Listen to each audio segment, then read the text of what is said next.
Electric vehicles.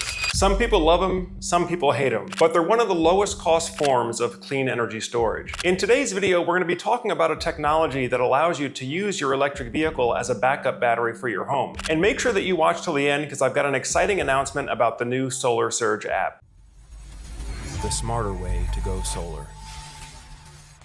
All right, now in today's video, we're going to be talking about bidirectional EV charging or vehicle to home, V2H. Now, why would somebody want to use their electric vehicle as a battery for their home? Well, there's a few reasons. The first is for emergency backup purposes. If the electric grid goes down and you want to be able to have secure power on in your home, you can power the home directly using solar panels during the daylight hours. But during the evening hours, the solar panels can't produce. And that's why you have to have a reserve of energy stored in a battery so that you can draw off the battery during evening hours, keep the lights on in the house, and then the next day the solar panels can take over and recharge the battery. And you can repeat that cycle day after day after day, which is why many of us consider solar and battery storage to be the most secure form of emergency backup power. Now, the other reason why you might want to connect a battery to your home is for self-consumption purposes. Now, if you have solar on your home, but your power company does not offer a one-for-one buyback, then oftentimes, instead of having to dump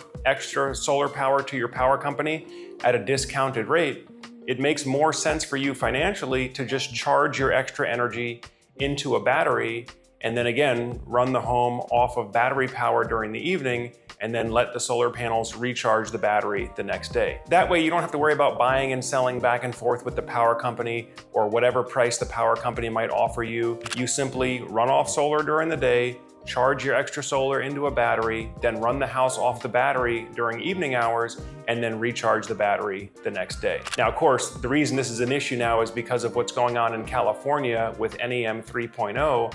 NEM 3.0 is no longer a one-for-one trading back and forth with the power company. Now, in some places, you have to send the power company 4, 5, or 6 kilowatt hours during daylight hours for every one that you get to pull back. So that kills your return on investment, rather just charge it in a battery, especially if you've already made the investment in an electric vehicle. And then the third reason people connect batteries to their home and to their solar is for time of use optimization or peak rate avoidance. In other words, if the power company charges you a much higher peak rate during certain hours of the day, you can use your battery to power the home during those peak hours so you never have to purchase during the peak rate hours, and then just have the battery recharge itself after midnight when you're off peak, or just wait till the next day when the solar panels can recharge the battery for you. So those of you who are watching in California, Arizona, parts of Texas where you have really big discrepancy between on-peak rates and off-peak rates, you know what I'm talking about. By the way, if you already have a solar power system on your home and you're thinking about adding batteries or maybe connecting an electric vehicle to the system, go ahead and leave a comment down below. Let us know what kind of equipment you have. We'd like to hear from you. Okay, so why is bidirectional EV charging, or V2H, vehicle to home, why is this such a game changer? Well, very simply, it's one of the lowest cost forms of clean energy storage. If you just look at the total cost on a $1 per kilowatt hour storage basis, an electric vehicle is one of the lowest cost forms of energy storage. And of course, if you already have made the investment in an electric vehicle, well, wouldn't it be nice to be able to tap into the battery storage that's already there present, as opposed to being forced to buy a separate home battery, which again is going to cost you much, much more on a $1 per kilowatt hour basis. I mean, a Tesla Model S, just for comparison here, for example, a Tesla Model S, the 100 model, has 7 times the energy storage capacity of a single Tesla Powerwall. Some of the other electric trucks and electric SUVs have even higher capacity batteries, like the Rivian R1S, for example, or the Chevy Silverado RST. I believe the Chevy has a model over 200 kilowatt hour storage for their electric pickup truck. So again, if you've already made the investment in an electric vehicle, it's nice to be able to tap into that battery storage as opposed to being forced to buy a separate dedicated home battery. And that means that just about everyone now can be truly energy independent. And when I say energy independent, I don't mean zeroing out your power bill on a dollar for dollar basis. I mean truly energy independent, where you have the technology on your home or at your home that you can basically take or leave the power company on your own terms. If you don't want to use them at all, you can program your system to do self-consumption mode, where you're running off solar, then you're charging the battery, running off battery at night, only pulling from the power company as a last resort option if the battery gets too low, maybe the weather's bad, so the solar panels can't keep up with recharging the battery fast enough. Okay, only in that situation then do you have to pull from the power company. But in most situations now, just about any homeowner that gets decent insulation or decent irradiance on their rooftop and has an electric vehicle can declare energy independence fully at the household level. And that's a great time to introduce today's video sponsor, Qmerit. If you're looking to live a more sustainable lifestyle, lower your energy footprint, and become more energy independent, then Qmerit is the home electrification partner for you. Qmerit is our preferred home electrification partner, offering installation of bidirectional EV chargers, smart electrical panels, solar panels, battery storage, generators, and high-efficiency heat pumps.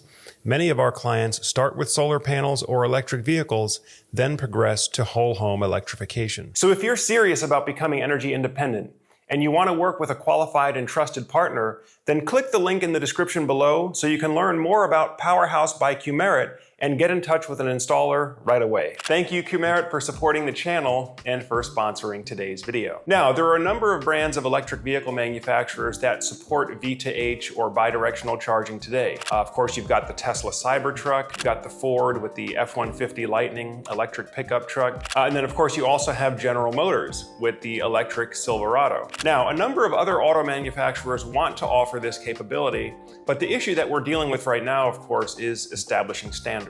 You know, we need to have standards between the solar equipment manufacturers, the electric vehicle manufacturers, of just exactly how these two systems are going to interface. Essentially, you have to be able to connect the vehicle battery to your solar inverter or to your home's inverter, and how those connections and how that negotiation is going to take place.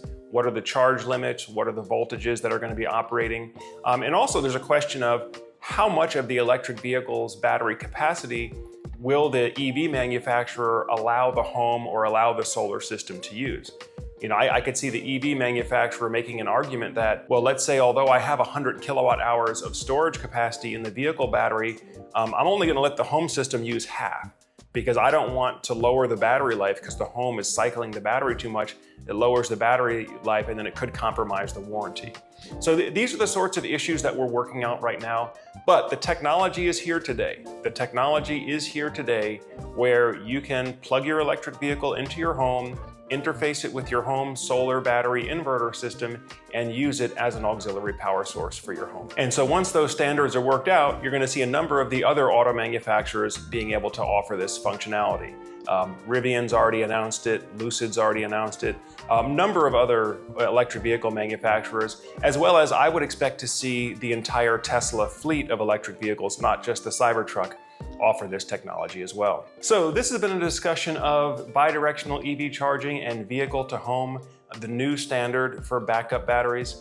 By the way, guys, I told you I had a special announcement coming up for you. Here at Solar Surge, we've been working on a new app that allows you to design, build, and even purchase your solar power system 100% online without ever having to deal with a salesperson, unless of course you want to. But for those of you who are well educated out there, you know what type of solar panels, what type of batteries and inverters you want, you can basically just go on the app or go to the website, configure your system, get real-time pricing, and even go ahead and purchase the system and get approved for financing all online. So be sure to tune back into the channel. We'll have more information on that coming out soon. We intend to release the first app before the end of this year, and we look forward to helping many of you go solar in this more streamlined, competitive fashion. Now, of course, if you're out there, if you're in the process of looking at different solar and battery storage options for your home, if you need to get a price quote, or maybe you already have a price quote, you need to get a comparison quote to make sure that you're getting the best equipment, getting the best deal. As always, you can feel free to reach out to us on the link below here. Set up a call with a Solar Surge expert, or just use the free online quote tool to see how much solar and storage costs in your area. Now, of course, if you're getting good value from the videos that you watch on Solar Surge, make sure you hit that thumbs up button. And also go ahead and hit the subscribe button as well if you haven't done so already. That way, as we have new videos like this coming up, it'll come up on your feed so you can stay up to date with everything. Well, that pretty much does it for today's video. I thank you all for spending some more time on the Solar Surge channel. And as always, I'm Joe Ordia here, encouraging you to get prepared and be empowered. Thanks for watching, and I'll see you on the next video.